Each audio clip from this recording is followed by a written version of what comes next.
আজকে কি চানটা না করলে হয় না? তা কি করে হয়? স্নান না করলে তোর পেটের মধ্যে আগুনটা নিভবে কি করে? আগুন? কোথায় আগুন?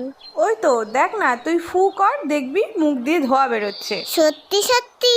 হ্যাঁ তো, যা আয়নায় গিয়ে দেখ।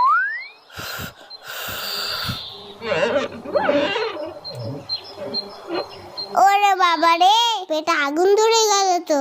শিগগিরই যাই, চানটা করে নি। ও মা, গরম জল দাও তো, স্নানটা করে নি। এই মুখটা ঢালবো? না না, পরেরটাই ঢালবো কোনে। ঠান্ডা ঠান্ডা কুল কুল, চান করতে আসাটাই ভুল। এই তো পেয়েছি, আগে তোদের চান করাই, না হলে তোদের পেটে আগুন লেগে যাবে। তখন বুঝবি ঠেলা। এই জায়গাটাইতে জল দিই তো। আমার জল ফুরিয়ে গেছে, আরো গরম জল দাও। এত গরম জল নিয়ে কি করছে দেখি তো। ও কি চকচক করছে। গ্যাস পুড়িয়ে গরম জল করেছে কি তোর বাথরুম ধোয়ার জন্য?